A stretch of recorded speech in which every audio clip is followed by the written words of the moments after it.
Update भी आपको दे दें, पहले चरण में कितनी वोटिंग हुई है। पहले चरण में जो कुल वोटिंग हुई है उसका आंकड़ा तो देखिए 62.89% है, जो 2017 के मुकाबले कम हुई है, क्योंकि 2017 में 67.30% वोट पड़े थे इन्हीं 89 सीटों पर।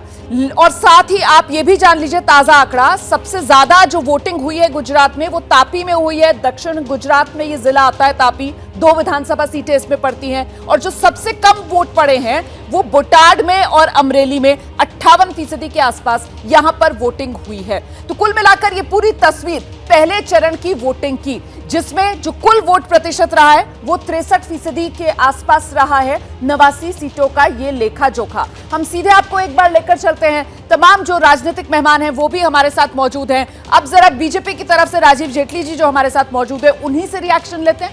राजीव जी, ये जो कम वोटिंग परसेंटेज है ये क्या वोटर की उदासीनता नहीं दिखा रहा है सर? और नहीं भूलना चाहिए कि ये वही हिस्सा गुजरात का जहां पर वोट पड़े, जिसमें मोरबी भी आता है, जहां वो झूलतो पुल गिरने की वजह से बड़ा हादसा हुआ था। राजीव जी,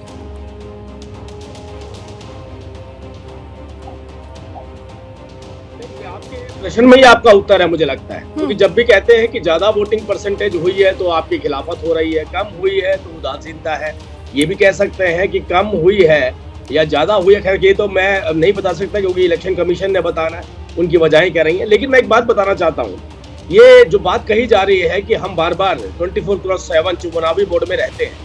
अरे भाई, चुनाव जीतना भी कोई ऐसा नहीं है कि हमने केवल एक पदयात्रा निकाल दी, हमने एक रथ यात्रा निकाल दी तो हम चुनाव जीत गए। उसके पीछे का बैकग्राउंड, उसके पीछे की स्टोरी, उसके पीछे की मेहनत, उसके पीछे की ईमानदारी, उसके पीछे की डिलीवरी, इसके पीछे का जो व्यक्तित्व है वो सब कुछ निर्धारित करता है। अगर इसी तरीके से सर सवाल तो मेरा रह गया ना पीछे, सवाल तो मेरा रह गया ना पीछे। आप जितनी उपलब्धियां गिना रहे हैं सर, बावजूद इसके वोटर जो है उसका बाहर निकलकर वोट करने का प्रतिशत वो जो 2017 के मुकाबले कम हुआ है, मैं उसका संकेत आपसे जानना चाह रही थी कि आपकी नजर में ये क्या संकेत है? देखिए, 2 बातें हैं। अगर वोटर कम हुआ है उसकी क्या वजह है वो मुझे नहीं मालूम है। अगर वो कम हुआ है तो भी भारतीय जनता पार्टी को, अगर वो ज्यादा होता तो भारतीय जनता पार्टी और ज्यादा मार्जिन से वहां जीतती। तो ये तो आपको प्रश्न मुझे लगता है किसी और राजनीतिक पार्टी से पूछना चाहिए। चलिए मैं सुरेंद्र राजपूत जी के पास चलती हूं। सुरेंद्र राजपूत जी, कुल मिलाकर ये कहा जाता है कि साहब अगर ज्यादा वोट परसेंटेज है तो एंटी इनकम्बेंसी फैक्टर है, लोग बड़ी तादाद में निकल रहे हैं सरकार को बदलने के लिए, तो मतलब ये कम वोटिंग वाला शुभ संकेत है बीजेपी के लिए सर, आपके लिए खतरे की घंटी?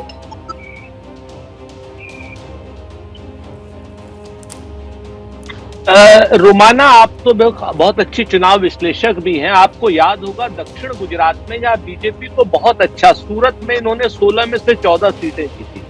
आपको याद होगा 65% वोट के आसपास इनको सूरत में मिला था। तो अब ये जो 8-10% वोट कम हो रहा है, ये किसका हो रहा है? क्योंकि हमारे पास तो था ही कुछ नहीं।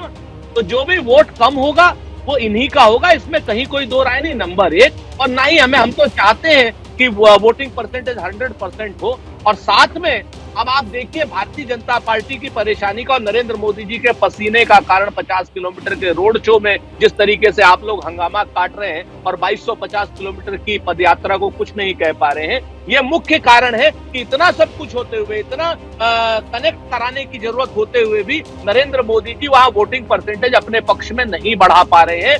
मतदाता उदासीन हो रहा है। ये अपने आप में भारतीय जनता पार्टी से डिसएसोसिएट होने का मुख्य कारण दिख रहा है।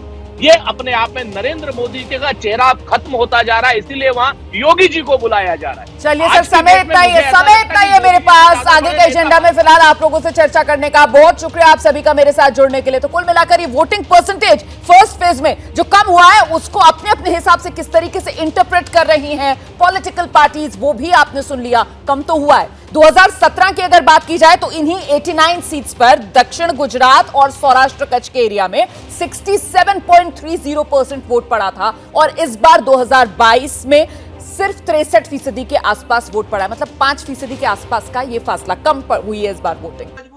क्या मजबूरी है मेरी, बताइए।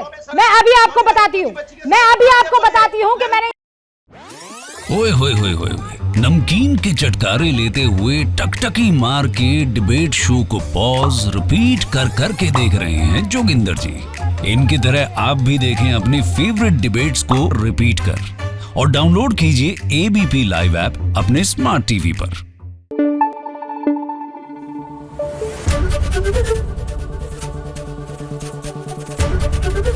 एबीपी न्यूज आपको रखे आगे।